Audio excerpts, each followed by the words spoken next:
All right, so if you want to go ahead and find your handout with the stem and leaf plots. We're just going to talk about a couple more graphs and plots that are going to pop up in this section. Most of this is going to be a review for you. Okay.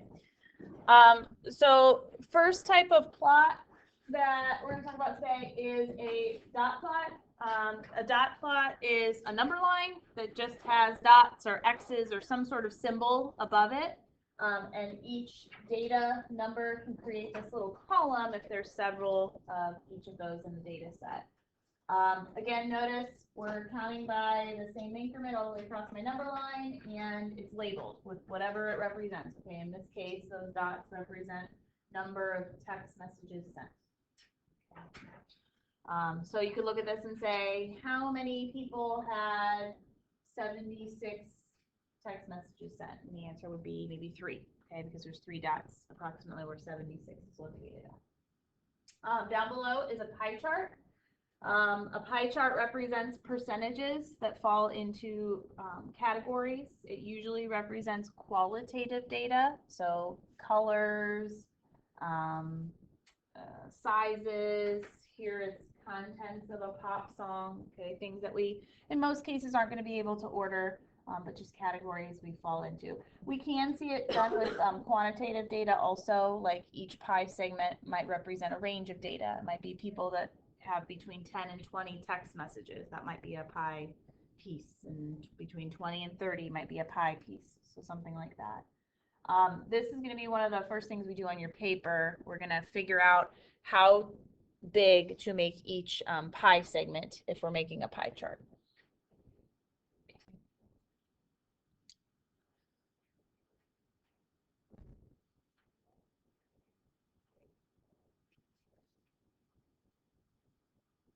Do these look familiar to you from other math classes probably? Okay.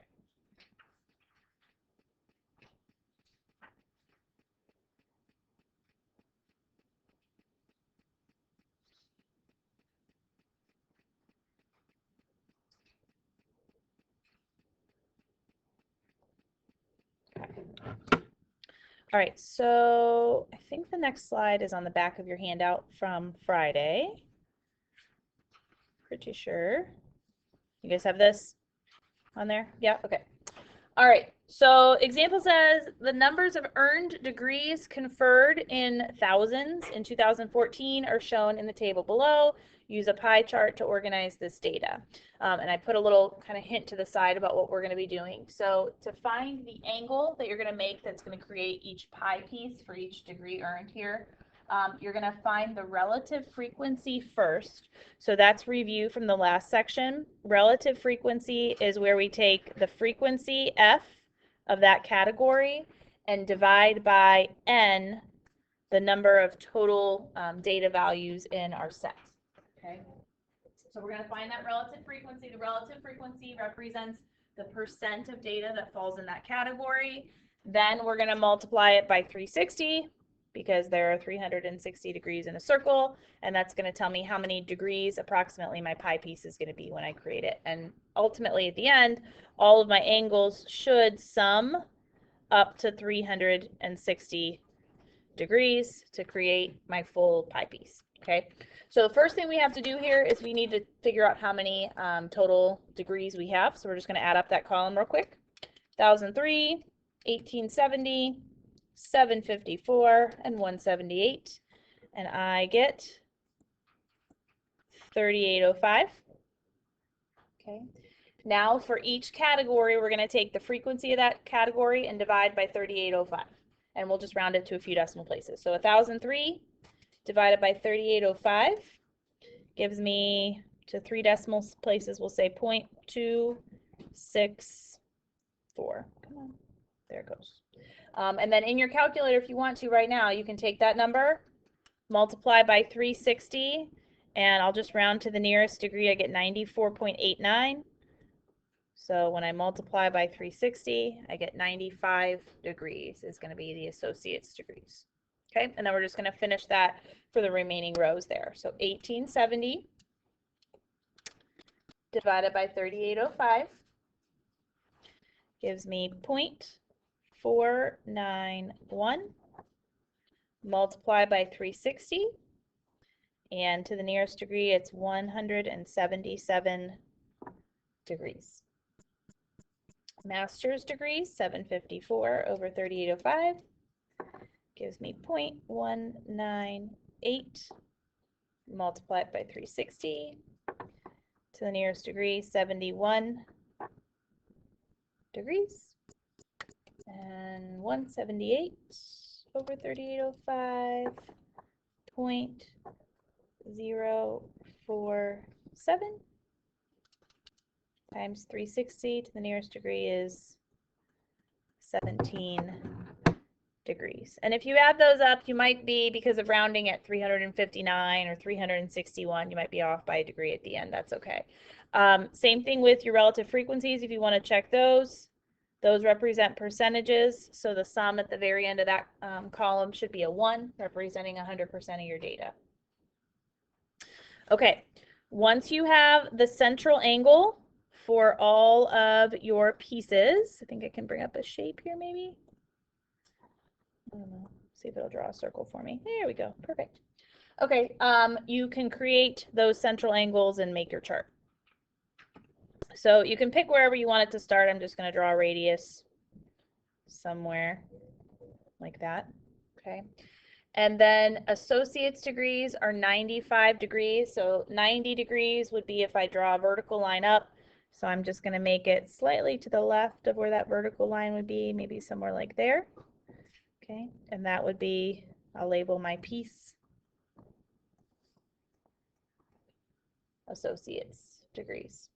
Okay, then we have 177 for bachelor's degrees. 180 would be if I take this radius and extend it to diameter. So I'll just maybe go a few degrees shy of doing that.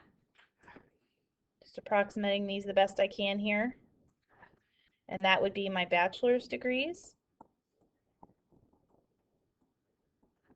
Okay. Master's degrees, 71.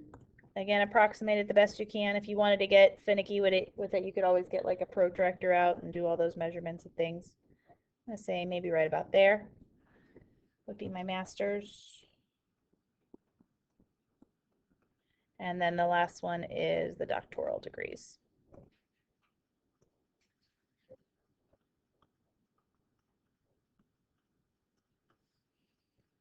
There we go.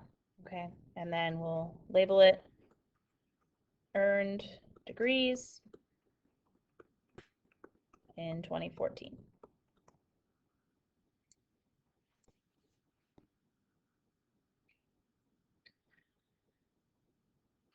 Questions making a pie chart? Nope. Okay, great. All right, so we're going to kind of fly through the next couple slides. Oops, don't do that. There we go. Okay, so the next one is called a Pareto chart. This is really like what you guys are used to with bar graphs. The biggest difference between this and what you guys have seen with a bar graph before is the bars are positioned so they are of decreasing height. Okay, so when you've seen a bar graph before, the bars kind of can be all over the place. If it's this kind of chart, they're going to go highest to lowest. Also, notice it's a little different than our histogram. First of all, we've got qualitative data here. Categories are what's graphed. Also, the bars are not touching. Okay, so there's a quick example of that. Those are some things you can make note of.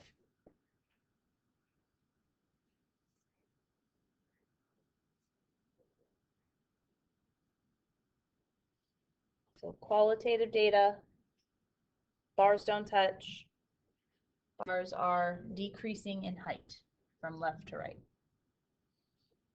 Here, this example represents leading causes of death in 2014. It's a happy thought for the morning.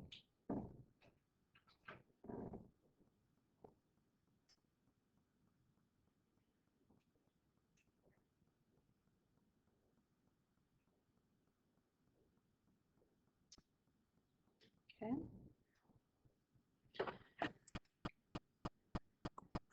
All right, the next kind of chart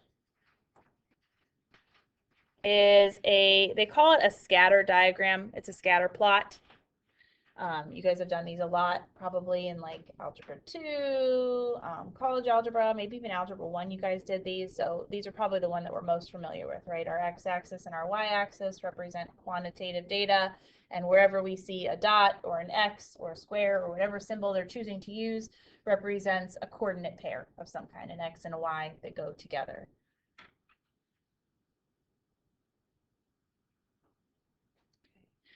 We'll do some things with this later on in the semester, creating a line of best fit. You guys have probably done that with a graphing calculator before. We'll be doing that by hand. So it'll be kind of interesting. That'll be towards the end of the semester. We'll do that.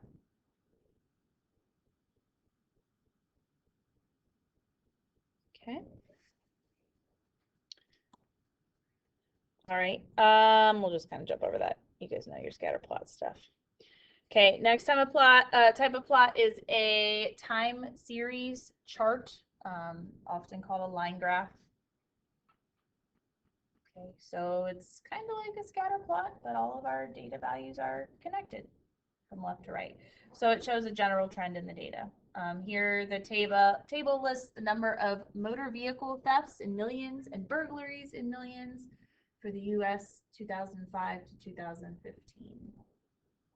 And then if it said, like at the bottom, what patterns do you see? You could say over the years, the relationship between the motor vehicle thefts and burglaries is decreasing.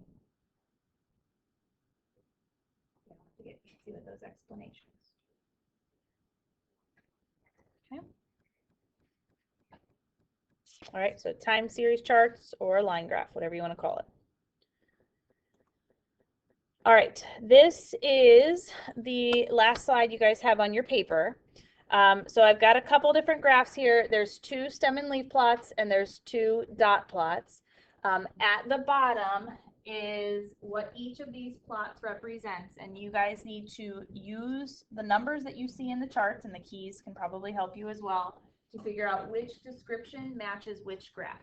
Okay, so find a friend, maybe make a group if you want to. Go ahead and see if you can match them up. I'll give you a minute.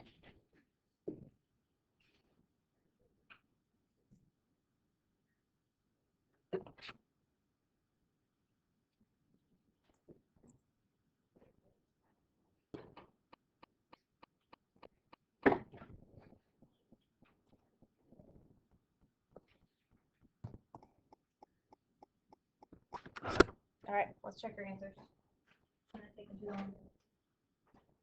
B, D, A, C. Sound good? Any questions? Great. Okay. Last slide, we're just going to talk about this one real quick.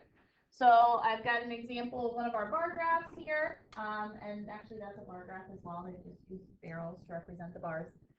It says, explain why this graph is misleading. So we talked a little bit about bias in the last chapter. Why would this graph be misleading, would you say? I'll make it a little bit bigger for you based on how it's drawn. What would you say? The x-axis goes from third quarter, second, first, and fourth again. It's not in the chronological.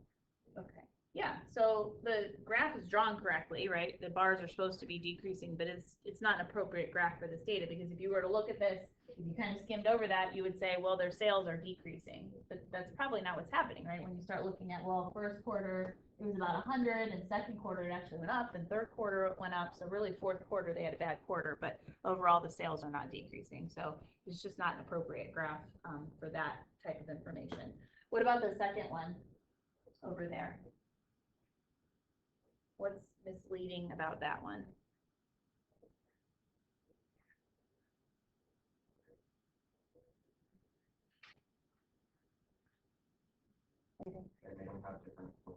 Yeah, the barrels aren't the same size. So does that width matter? Does it not matter? Are they just trying to emphasize how much larger that second group is than the first group? So whenever you make comparisons like that, you want to make sure that your icons or your bars or whatever it is are the same width if possible. So it is comparing the data equally. Okay? Questions there? All right, so that's the end of 2.2. Those are the only couple things that we didn't get to on Friday. So you can tuck that away, and I'll get you a 2-3 handout here.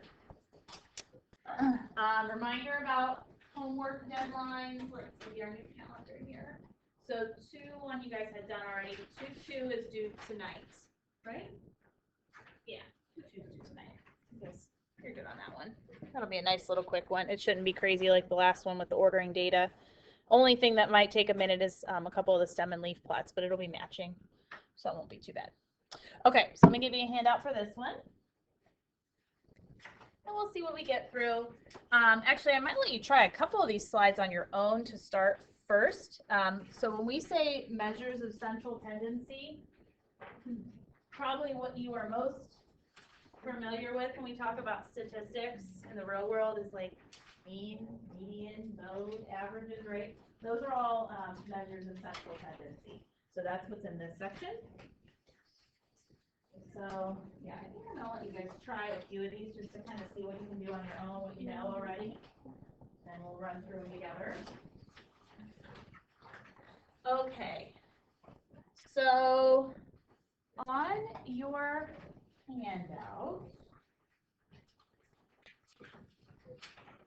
I want to, all right, the first page here where it says finding a sample mean and median, I think you guys can do all the calculations. Anywhere it says find a mean, a median, or a mode, no matter how it's represented here, I want you to see if you can find those, okay?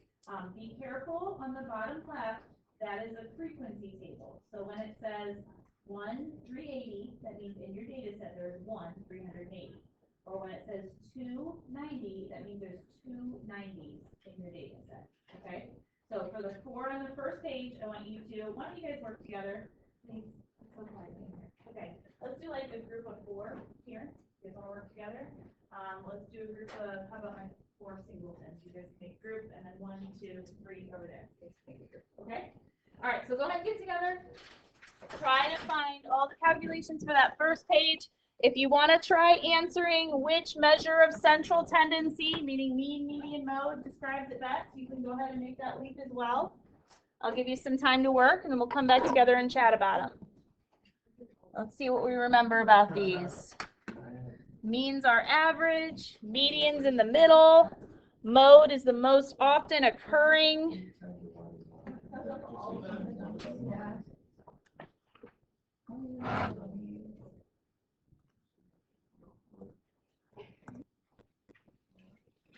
Okay. All right, so let's kind of just run through a couple of these things, and as we go, you can check those answers. All right, so these 3 categories, mean, median, mode, make up what we call the measures of central tendency. Often with a data set, you can calculate all 3, and then one of the measures of central tendency will represent the data best, and it depends what kind of numbers you have in your data set. Okay, so it's a value that represents a typical or central entry in the data, and that's ultimately what we're looking for. If we can get one number that describes a whole data set, that's going to be our goal. And so we need to figure out which measure of central tendency would represent the best. Mean is probably the one that we will deal with the most throughout the semester.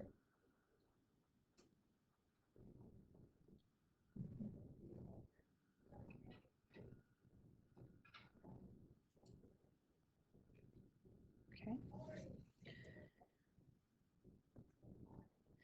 All right, so starting with mean, probably you did this already. You're going to add up all your data values, and then you're going to divide by the number of data entries that you have. We have seen the sigma notation. I've already been putting that on there for you guys already. We're going to see that a lot throughout the semester. So that means the sum, and then x is going to be a data entry in the set. So when you see sigma x, it means we're going to add or sum all of the data entries.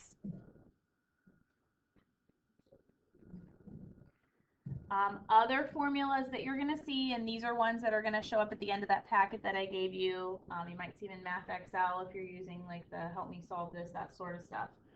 So we have 2 separate formulas for mean. They are the same calculation. It's just 2 different notations, whether you're calculating a population mean or a sample mean? If we are calculating a population mean, we're going to use this Greek letter, mu, and we're going to sum up all the data values and divide by a capital N will represent the data values or the number of data values in our population. Okay, so population, remember, means everyone. So if we have everyone in the data set representing that group, we're going to see mu and N when we calculate capital N, when we calculate that mean. If it is a sample, which will be more common to us, X bar is how we read that. So it's just X, a little lowercase x with a line over it, and a lowercase n will represent how many datas we have, the values we have in the set. The numerators are the same in both, so the sum of all of your x's. Okay, so it might ask you to calculate mu, it might ask you to calculate x bar. They both mean average, they both mean add up the number of data values you have, or the data values you have, divide by the number that you have. It's just two different notations for our population versus our sample. Mean does not exist if you have qualitative data. It is only for quantitative data, numerical data, that we can calculate this.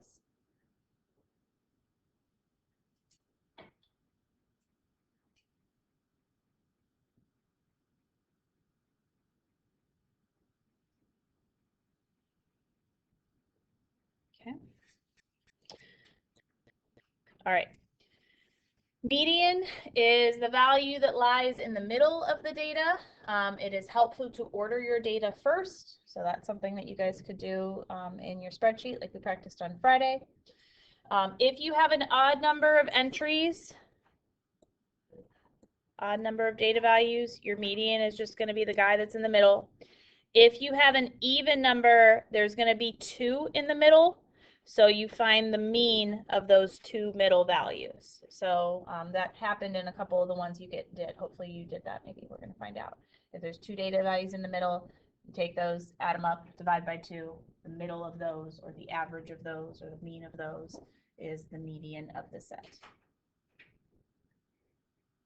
Okay. We can find a median if we have qualitative data that can be ordered. If it's something that can be ordered, it's something that we can find the median of. If we have nominal data where we can't order it, you can't find the median.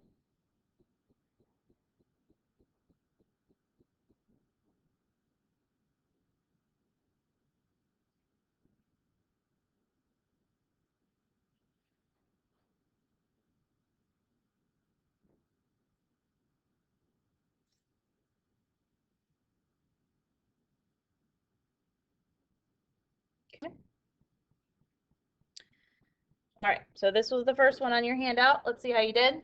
You should have got a mean of about 259. I got 258.57. And then median, I ordered my data there. The middle number is 268. You got an odd number, so you didn't have to do any averaging on that one. How'd you do? Good. Questions there? Moving on. Okay. The next one that you guys had was stem and leaf plot. These ones are a little trickier. So this one, there were an even number of data values, so you did have to average at the end. When I do this, I cross out numbers as I go in pairs. So I'm going to pick my smallest number, my biggest number, I'm going to cross them out, and then I'm just going to work my way up and down. So 57 and 80 get crossed out together. 58 and 78, 65, 78, 66, and 78, and I'm left with 2 in the middle. If I'm left with 2 in the middle, I find the middle of those by finding the average. Add them up, divide by 2. The median is 72.5. Okay? Or that's what we're assuming, at least, because we don't have a key on this one. All right, mode. Mode is the data value that occurs the most with the greatest frequency.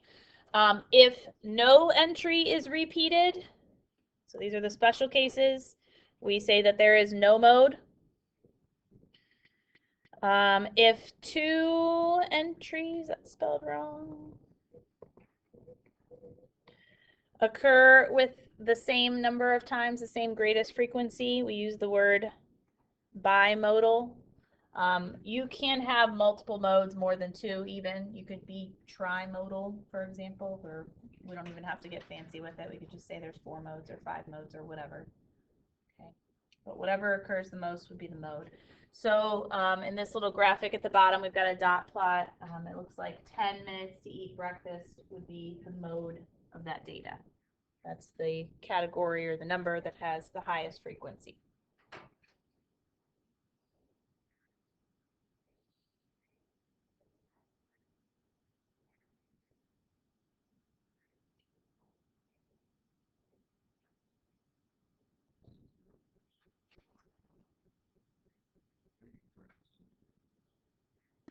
Maybe 30 seconds. I can't do it. I'm surprised. You're surprised. Some people don't even eat breakfast. I have my coffee every day and that's it. My gummy vitamins, does that count? Because I'm a child and I eat gummy vitamins. All right, we good here? All right. This one's not on your chart. Actually, let's just jump over this. We're good with mode. That's fine. Definition of an outlier officially. You guys have heard about outliers before. An outlier is a data value that lays outside. It's too big or too small for the rest of the data values. This will affect the mean the most.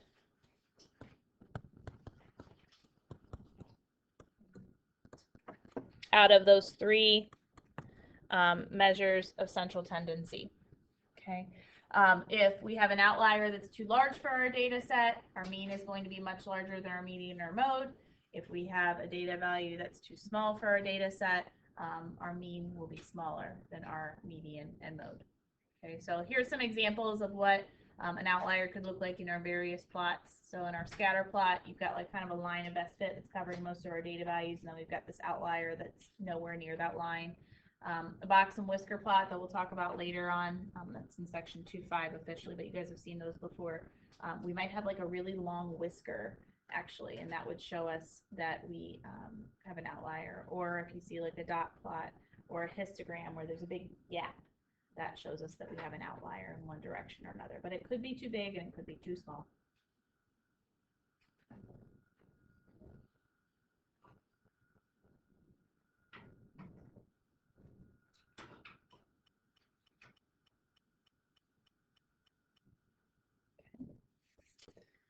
All right, so then on your paper, you guys had an example of a frequency table that we talked about in section 2.1. So each salary here, labeled in thousands of dollars, is listed in how many times it occurs. So even like if you were doing Math Excel, the mean, when we say the mean is 78 for the way the data is listed, we know technically because it's in thousands of dollars that means the mean of this data set is $78,000. You might have to type your answer in like that. When you see 65, it means 65,000. It's helpful when you see these frequency tables at the beginning because you have to do it anyway. To get the mean is to sum up each of your columns. So if I sum up the first column here, that tells me how many data entries I have. If I sum up the second column, it tells me what all of my frequencies are. Now I've got to be careful there because some of those I have to add in twice, like 90 I had to add in twice to get this number, 65 I had to add in 4 times to get this number. So there's multiple values being added in there. Okay. There's a discrepancy because there's an outlier in this data. That 380 at the top is much larger than the rest of the data. And that's taking our mean and it's pulling it up. It's making it larger than our median and our mode. So when we say, let's say the union wants to debate for an increase in salary, if I were in a union, I wouldn't want to use my mean, right? Because that's a larger number. I'd want to use one of my smaller numbers to debate for an increase in salary. Now here, the median and the mode are the same number. The median is typically more meaningful when we talk about representing all of the data in the set because it's the middle of the set. The mode could be any number in our set. It could be the smallest number. It could be the biggest number. It could be in the middle. This one, it happens to be in the middle. But if you're choosing between median and mode, medians could be more meaningful. Okay.